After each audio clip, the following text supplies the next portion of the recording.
ईद उल अजहा का तीसरा रोज आज भी सुन्नत इब्राहिमी की अदायगी। शहरियों ने बड़ी ईद के तीसरे दिन के बड़े प्लान बना लिए। कोई पार्क्स और बागात का रुख करेगा तो किसी ने दोस्तों के साथ मिलकर नहर पर नहाने का इरादा कर लिया। बच्चा पार्टी की आज भी जिद है कि अपने मनपसंद जानवर देखने चिड़ियाघर जाएंगे। ज्यादातर खवातीन आज भी किचन में जिम्मेदारियां संभालेंगी और मजे मजे के पकवान तैयार करके घर वालों को खिलाएंगी।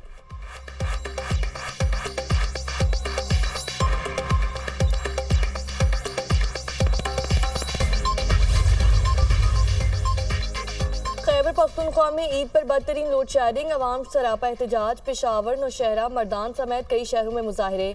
नौशहरा में मुश्तिल अवाम ने जीटी रोड ब्लॉक कर दिया। शदीद नारेबाजी, एहतजाज के बायस गाड़ियों की लंबी कतारें लग गई। एम्बुलेंस भी रश में फंस गई। साबिक वजीर आला KP परवेज खट्टर की गाड़ी भी रश में फंस गई। आपने वोट देकर अच्छा फैसला किया, अब 5 साल सब्र करो। परवेज खट्टर का शहरी से मुकालमा। सवाबी में लोड शेडिंग के खिलाफ रहनुमा PTI असद कैसर मैदान में आ गए। बोले, खैबर पख्तूनख्वा के अवाम से तहरीक इंसाफ को वोट देने का इंतकाम लिया जा रहा है, बस बहुत हो गया। लोड शेडिंग के खिलाफ असेंबली फ्लोर पर एहतजाज होगा और अवाम में भी जाएंगे। करक में बिजली लोड शेडिंग के खिलाफ खवातीन का एहतजाज, शगई रोड ब्लॉक कर दिया।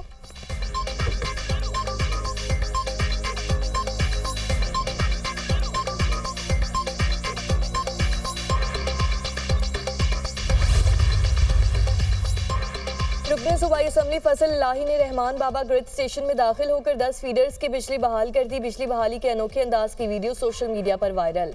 वीडियो में रुकने असम्बली को उनके साथियों के साथ ग्रिड स्टेशन में चारपाइयों पर लेटे देखा जा सकता है। पेस्को का MPA फजल इलाही के खिलाफ कार्रवाई का फैसला। SD और शेदगढ़ी सब डिवीजन पेस्को ने रहमान बाबा पुलिस स्टेशन को मुरासला लिख दिया।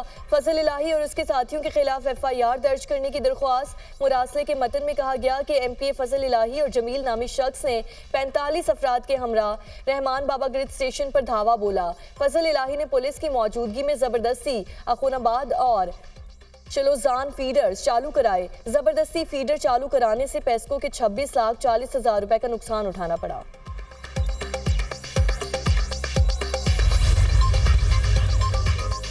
लंडी कोतल में नामालूम अफराद ने फायरिंग करके सीनियर सहाफ़ी को मौत के घाट उतार दिया। लंडी कोतल प्रेस क्लब के साबिक सदर खलील जबरान को घर के करीब निशाना बनाया गया। मकतूल को दहशतगर्दों की जानिब से कत्ल की धमकियां भी मिल रही थीं। वज़ीर आला और गवर्नर खैबर पख्तूनख्वा की कातिल की मजम्मत। वज़ीर आला अली अमीन गंडापुर ने फौरी नोटिस लेते हुए कातिलों की फौरी गिरफ्तारी का हुक्म दे दिया।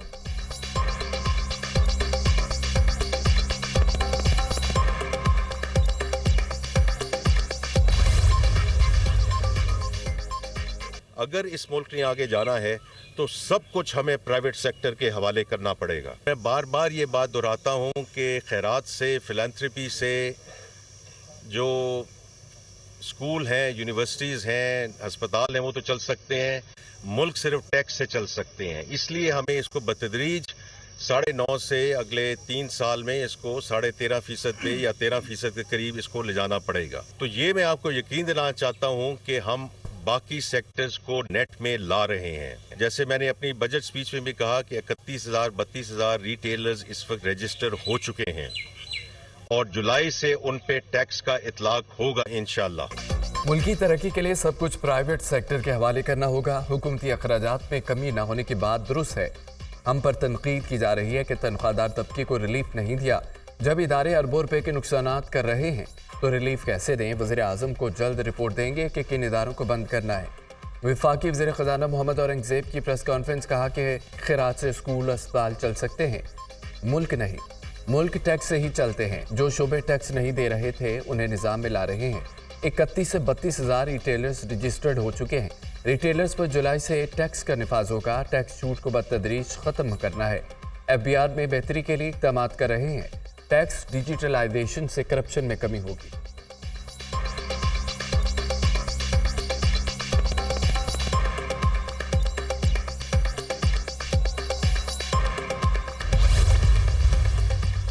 बजट इस्लाहात ने IMF से मुआहदे के इम्कानात रोशन कर दिए। आइंदा माली साल में अहदाफ हासिल हो सकते हैं। बजट में इस्लाहात मालियाती खसारा कम करने का इम्कान है।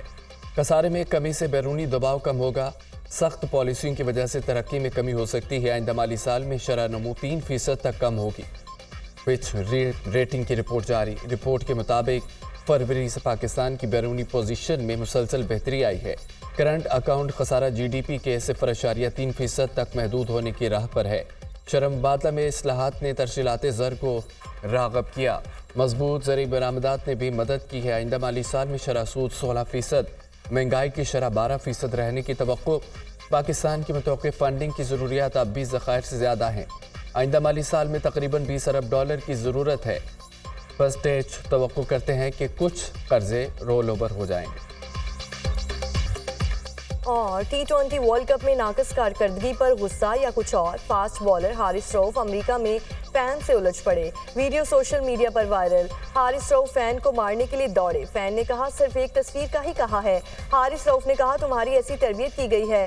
हारिस रऊफ के साथ उनकी अहलिया भी थी। हारिस रऊफ ने सोशल मीडिया पैगाम में वजाहत दे दी, लिखा अवामी शख्सियात के तौर पर हम आवाम से हर सूरत हाल से निमटने के लिए तैयार हैं। आवाम हमारी हिमायत या हम पर तनकीद करने के हकदार हैं। मेरे वालिदैन और मेरे ख़ानदान की बात आती है तो जवाब देने में हिचकिचाहट महसूस नहीं करूँगा।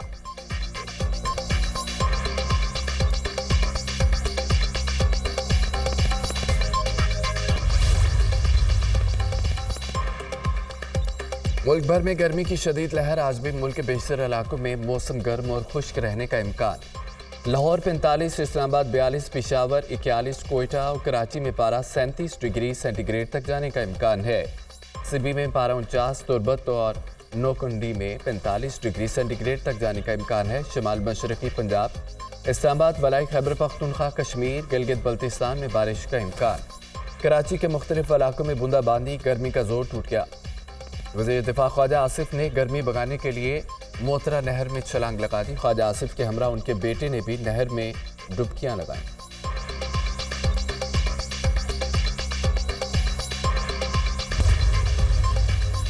अमेरिकी वज़ीर ख़ारजा एंटोनी ब्लिंकन कहते हैं कि आज जो कुछ यूक्रेन में हो रहा है कल मशरक़ी एशिया में भी हो सकता है। कोशिश है रूसी जारियत से मुकाबले के लिए यूक्रेन के पास ज़रूरत की तमाम चीज़ें मौजूद हों।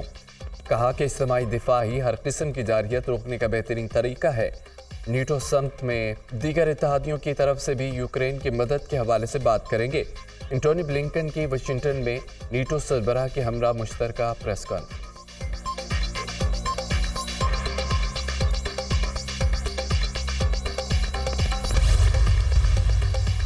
नायब वज़ीर आज़म और वज़ीर ख़ारजा का नीलम में जागरान वन हाइड्रो पावर प्लांट का दौरा। इस अक़दार का तसल्ली बख्श काम पर इत्मीनान का इजहार। इंजीनियर्स, टेक्नीशियंस और वर्कर्स के लिए नेक ख्वाहिशात का इजहार किया। मनसूबे के लिए हुकूमत की मुकम्मल हिमायत का भी इजहार किया। कहा मनसूबा पाकिस्तान की तवानाई के तहफ़्फ़ुज़ में किरदार अदा कर रहा है।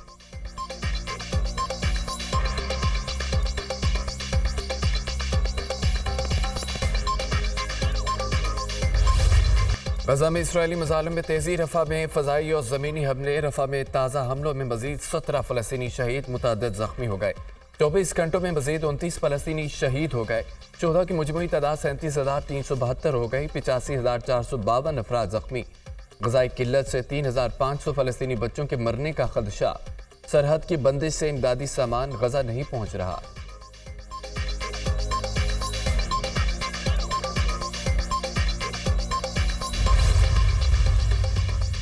न्यूयॉर्क की अदालत ने Trump gang order challenge case चलाने से इनकार कर दिया है। अपीलेट कोर्ट ने गैंग ऑर्डर को बरकरार रखने का फैसला किया। साबिक अमरीकी सदर डोनाल्ड ट्रंप पर गैंग ऑर्डर की पाबंदी जारी रहेगी। गैंग ऑर्डर की पेश नज़र ट्रंप पर अवामी खिताब पर पाबंदी आयद रहेगी। न्यूयॉर्क कोर्ट में ट्रंप के खिलाफ पशमनी केस ज़ेर समाअत।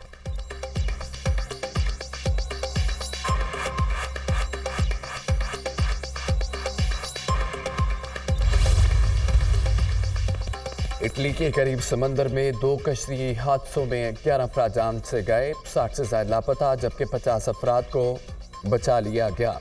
कश्ती में शाम, मिस्र, पाकिस्तान, बांग्लादेश से ताल्लुक़ रखने वाले अफराद सवार थे। हादसे की शिकार एक कश्ती लीबिया, दूसरी तुर्किया से रवाना हुई थी। लापता अफराद में 26 बच्चे शामिल।